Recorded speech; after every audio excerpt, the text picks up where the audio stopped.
Adaptive filter applications include echo cancellation, noise cancellation, system identification, and prediction.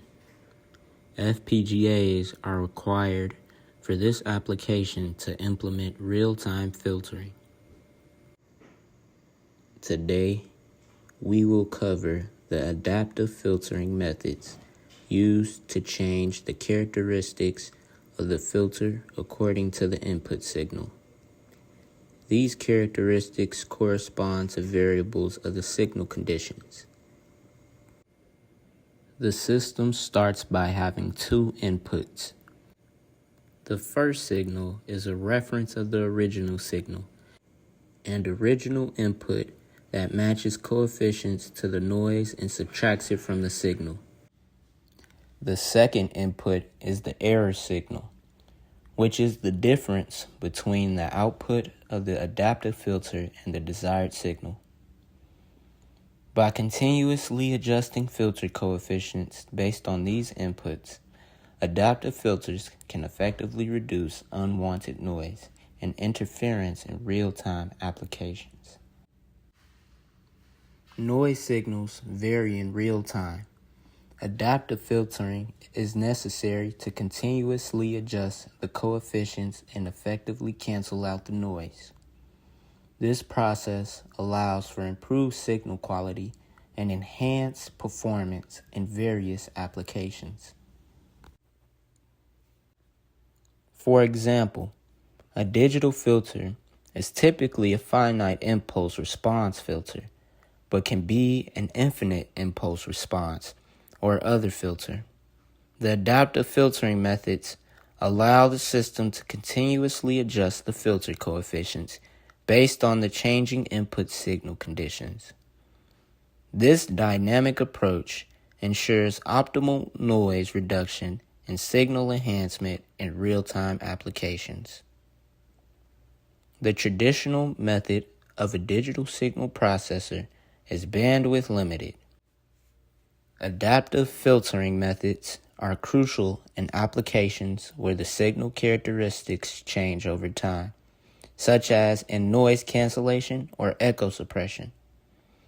By adjusting filtering coefficients based on the input signal, these methods can effectively enhance signal quality and reduce unwanted noise.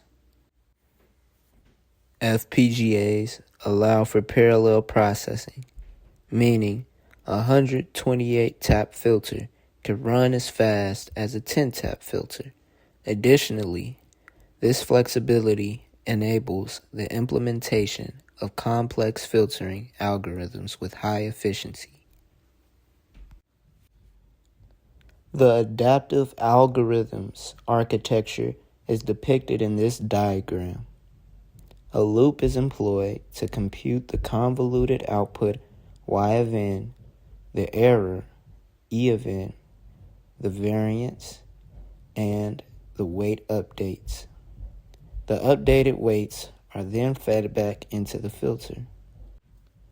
The calculation of convoluted output Y of n, error E of n, variance, and weight updating are performed in a loop, with the weights fed back to the filter itself.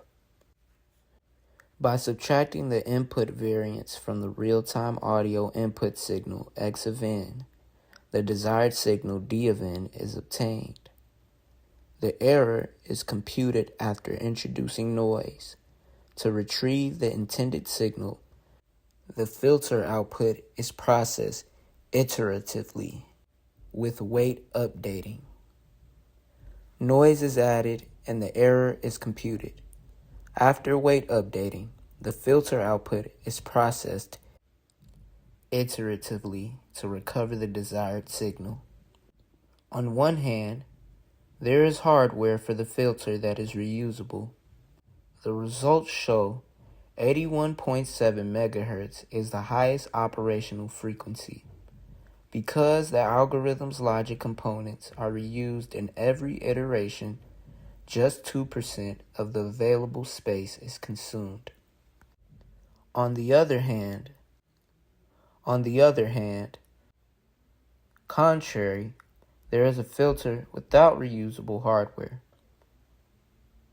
Results show it to have a 5% area usage with a maximum operating frequency at 8.41 megahertz.